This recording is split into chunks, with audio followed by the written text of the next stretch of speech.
उसको एक conclusion draw करते हैं कि हमारी इस मापने से हमारे जो भी डेटा आया है वो क्या बता रहा है, क्या हमारी परिकल्पना जो हमने बनाई थी अपनी समस्या के लिए क्या वो प्रूफ हो रही है या नहीं हो रही है, इसको हम देखते हैं। उसके बाद हम अपनी जो भी हमारा रिजल्ट आया होता है, जो भी हमारा कंक्लूजन ड्रॉ होता है, उसको हम क्या कर देते हैं, उसको रिपोर्ट के फॉर्म में लिख देते हैं। तो अगर हमें रिसर्च करना है मनोविज्ञान में तो हमें कुछ चरणों का जो है वो फॉलो करना पड़ता है, उनको देखना पड़ता है, जिसमें से पहला है समस्या को हमने पहले परिभाषित किया कि हम किसके ऊपर काम करना चाहते हैं। उसके बाद हमने उस समस्या से संबंधित जो है हमने एक अपनी परिकल्पना बनाई। उसके बाद उस परिकल्पना को हमने टेस्ट करने की या मापने की कोशिश की। मापने करने के बाद हमने जो है उसको इंटरप्रेट किया, उसको जो है बताया कि ये क्या आ रहा है निकल के। उसके बाद हमने जो है एक कंक्लूजन यानी सार जो है वो हमने बनाया और उसके बाद हमने अपने रिजल्ट को क्या कर दिया, रिपोर्ट कर दिया। तो इस तरीके से हमने ये देखा कि मनोविज्ञान में जो है रिसर्चेस की जाती हैं जिनका मेन उद्देश्य 4 है, डिस्क्रिप्शन है, एक्सप्लेनेशन है, कंट्रोल है और प्रेडिक्शन है। और साथ ही साथ रिसर्च करने के लिए, अनुसंधान करने के लिए हमें कुछ स्टेप्स को फॉलो करना जरूरी है मनोविज्ञान के। अब हम जो है इस सत्र के फाइनल उद्देश्य पर पहुंच जाते हैं कि किस तरीके से मनोविज्ञान में कौन कौन से ऐसे मेथड्स हैं जिसके सहारे जो है मनोविज्ञान में अनुसंधान करने की कोशिश करते हैं।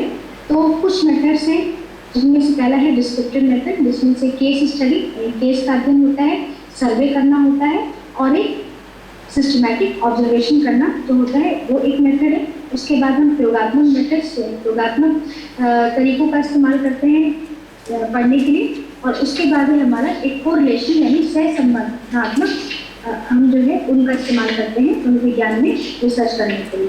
तो सबसे पहला है हमारा कि केस स्टडी, यानी केस स्टडी जो है वो किस तरीके से हम करते हैं और हम मनोविज्ञान में जो है इसके सहारे क्या जानने की कोशिश करते हैं। केस स्टडी में जो है हम क्या क्या देखने की कोशिश करते हैं। तो बेसिकली जो केस स्टडी है वो हमारा क्लिनिकल जो नैदानिक मनोविज्ञान है इससे निकला है। और जो केस स्टडी जिसको कि हम जो कि हमारा नैदानिक मनोविज्ञान से निकला है, इसमें हम इस विधि में जो मनोवैज्ञानिक है किसी एक व्यक्ति के व्यवहार को समझने के लिए उसके जीवन के सभी तरह की घटनाओं जो उसके साथ घटित हुई हैं का एक विस्तृत इतिहास क्या करते हैं, तैयार करते हैं। इसलिए इस विधि को केस हिस्ट्री मेथड भी कहा जाता है। और इस तरह से इस विधि में मनोवैज्ञानिक विशिष्ट तरह के व्यक्ति का अध्ययन कर उनके बारे में जो है सूचनाएं एकत्रित करते हैं और उसके आधार पर कुछ ऐसे निष्कर्ष पर पहुंचने की कोशिश करते हैं जो अधिक से अधिक व्यक्तियों के लिए सही एवं यथार्थ है। तो कहने का तात्पर्य ये है कि इस विधि में हम करते क्या है कि किसी एक व्यक्ति के व्यवहार को हमें समझना है तो उसके व्यवहार को समझने के लिए हम उसके बारे में कई जगहों से जानकारी लेते हैं। कई जगहों से, जैसे जो भी उसका एक इतिहास रहा है, जैसे कि उसके फैमिली का, परिवार का क्या रोल रहा है, स्कूल से इन्फॉर्मेशन लेंगे, अगर वो काम कर रहा है तो वहाँ से इन्फॉर्मेशन लेंगे, ठीक है। तो इस तरीके से उसके दोस्त और संबंधियों से उसकी इन्फॉर्मेशन लेंगे। तो इस तरीके से उसका एक पूरा हम विस्तृत इतिहास तैयार करते हैं।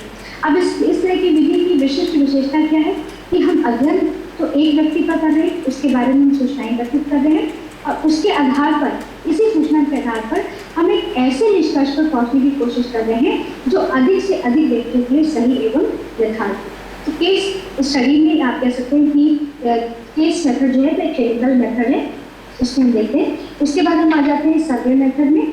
तो सर्वे मेथड जो है क्यों किया जाता है, हम सर्वे क्यों करते हैं। तो कभी कभी क्या होता है कि कुछ ऐसी समस्याएं होती हैं जिनको कि हम बहुत ही छोटे प्रतिदर्श पर नहीं कर सकते, यानी बहुत छोटे सैंपल पर नहीं कर सकते हैं। तो ऐसे समस्याओं के लिए हम क्या करते हैं कि एक बड़ा सैंपल लेते हैं और उनके ऊपर जो है हम समस्या को, उनके ऊपर जो है वो सर्वे करते हैं।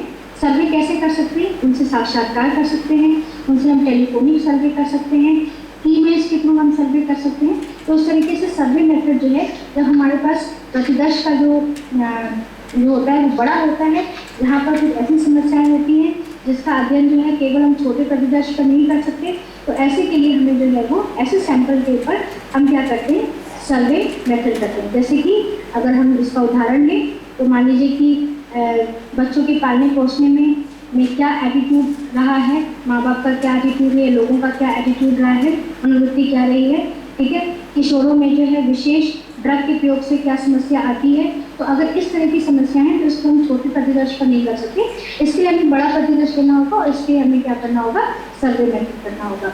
तो इस तरीके से जो है सर्वे मेथड में 4 विधियां भी हम करते हैं। एक तो हम साक्षात्कार के थ्रू यानी इंटरव्यू के थ्रू हम मेथड करते हैं, पैनल इंटरव्यू करते हैं, और उसके बाद साथ ही साथ जो है हम ईमेल्स के थ्रू भी क्या करते हैं, ये जानने की कोशिश करते हैं, सर्वे में उनके ओपिनियंस और राय को हम लेने की कोशिश करते हैं। उसके बाद है ऑब्जर्वेशन मेथड है, जिसको कि हम जो है ऑब्जर्वेशन मेथड एक बहुत ही लोकप्रिय मेथड है, जिसको कि हम प्रेक्षण विधि बोलते हैं। और इस विधि में जो अध्ययन करता है वो प्राणी की या जीव के व्यवहारों को निष्पक्ष भाव से प्रेक्षण या अवलोकन करता है।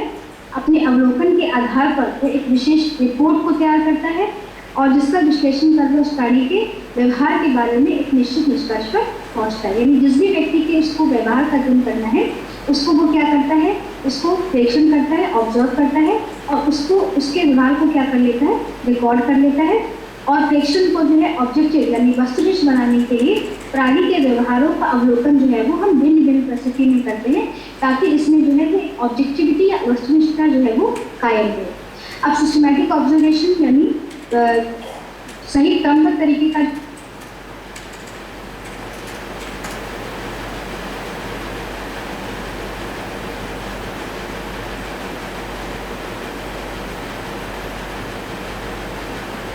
प्रेक्षण होता है,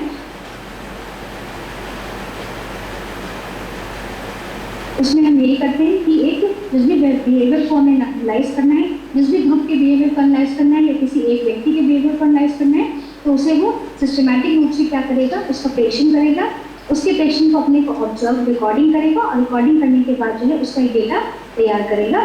तो इसको हम कहते हैं प्रेक्षण विधि। इसी तरीके से जो दूसरा मेथड है दैट इज एक्सपेरिमेंटल मेथड है, जो कि मनोविज्ञान में रिसर्च को करने के लिए किया जाता है, जिसको कि हम प्रयोगात्मक विधि कहते हैं। तो प्रयोगात्मक विधि जो है वो किसी भी व्यवहार एवं मानसिक प्रक्रिया जो भी हम जिसका अध्ययन करना चाहते हैं वो किसी नियंत्रित अवस्था में क्रमबद्ध अध्ययन में प्रेक्षण करके किया जाता है। एक्सपेरिमेंट्स करते हैं यहाँ पर। अगर हमें किसी भी व्यवहार या किसी भी हम कह सकते हैं संज्ञानात्मक मानसिक प्रक्रिया को अध्ययन करना है तो यहाँ पर हम प्रयोगों का सहारा लेते हैं और उसे क्रमबद्ध तरीके से करते हैं और बहुत ही नियंत्रित अवस्था में करते हैं। और व्यवहारों का अध्ययन करने के लिए हम क्या करते हैं, चरों के माध्यम से किया जाता है। और अब ये प्रश्न उठता है कि फिर चर क्या है, तो चर जो है एक कोई भी ऐसी घटना, कोई भी ऐसी परिस्थिति, कोई व्यक्ति का गुण होता है जो कि परिवर्तनशील होता है, उसको हमने चर कहा। और चर जो है एक्सपेरिमेंटल मेथड में, मनोवैज्ञानिक मेथड में आपको कई सारे दिखाई देंगे। उसमें से एक है आपका स्वतंत्र चर है, आश्रित चर है और संगत चर। तो स्वतंत्र चर वो होता है जिसमें कि हम जो है वो जोड़ तोड़ कर सकते हैं, और आश्रित चर होता है जिसमें हम स्वतंत्र चर का जब प्रभाव आश्रित जिस पर देखते हैं वो हमारा आश्रित चर होता है, और कुछ हमारे जो है वो संगत चर होते हैं। इसी तरीके से आज है हमारा लास्ट जो हम साइकोलॉजी मनोविज्ञान में जो हम रिसर्च देखते हैं वो है हमारा कोरिलेशनल मेथड, जिसको कि हम सहसंबंधात्मक विधि बोलते हैं। कभी कभी क्या होता है कि कुछ ऐसी समस्याएं होती हैं जिनको कि हम प्रायोगिक विधि से नहीं कर सकते हैं, क्योंकि वो नैतिक रूप से जो है वो गलत कहलाता है। जैसे कि मान लीजिए अगर हम ये देखना चाहें कि क्या तनाव से बीमारी होती है, क्या धूम्रपान से कैंसर होता है, क्या जो है वो मारिजुआना जो कि एक ड्रग है उसके सेवन से शैक्षिक निष्पादन में जो है वो कुछ कमी आती है। तो जब हम इस तरह के कुछ ऐसे प्रश्न लेते हैं जिनका कि हम प्रयोगात्मक अध्ययन नहीं कर सकते, तो उसके लिए हम सहसंबंधात्मक अध्ययन का इस्तेमाल करते हैं। क्योंकि इसलिए नहीं कर सकते क्योंकि नैतिक रूप से अगर हम एथिकली देखें तो ये गलत होगा, क्योंकि हम जब भी प्रयोगात्मक अध्ययन करते हैं तो हम उसमें जो हमारा जो सब्जेक्ट होता है यानी जो हमारे उस प्रयोग पे काम कर रहा होता है उसको हम क्या करते हैं, यादृच्छिक आवंटन यानी रैंडमली असाइन करते हैं। तो अगर मान लीजिए इस तरीके की हमारी सिचुएशन में जहाँ पर हम ये जानना चाहें कि क्या तनाव से बीमारी होती है या धूम्रपान से कैंसर होता है, तो हम इसमें सब्जेक्ट को रैंडमली यानी यादृच्छिक रूप से असाइन नहीं कर सकते। तो इसके लिए हम क्या करते हैं कि हम इन दो चर, जैसे कि इसमें से एक चर हो गया कि क्या धूम्रपान से कैंसर होता है, तो धूम्रपान एक चर हो गया, कैंसर एक चर हो गया, तो इन दोनों के बीच में हम सह संबंध को जान करके इसको जानने की कोशिश करते हैं।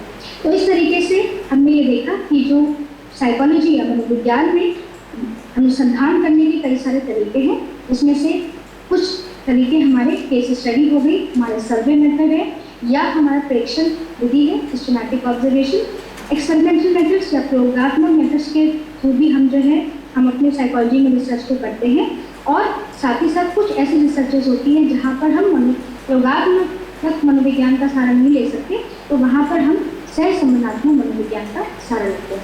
तो इस सत्र का जो उद्देश्य था, आज जो ऑब्जेक्टिव था कि मनोविज्ञान क्या है, मनोविज्ञान को किस तरीके से अलग अनुशासन के रूप में देखा गया, मनोविज्ञान का ओरिजिन तथा डेवलपमेंट किस तरीके से हुआ, मनोविज्ञान को क्यों हम विज्ञान की श्रेणी में रखते हैं, और व्यवहार को अध्ययन करने के लिए हम किन किन दृष्टिकोण और तरीकों का इस्तेमाल करते हैं। तो इस सत्र का जो उद्देश्य था वो हमने आज पूर्ण किया, और अगले सत्र में हम ये देखेंगे कि मानसिक प्रक्रियाओं का हम किस तरीके से अध्ययन करते हैं और कौन कौन सी मानसिक प्रक्रियाएं हैं जो मनोविज्ञान में व्यवहार पर अपना प्रभाव डालते हैं। नमस्कार।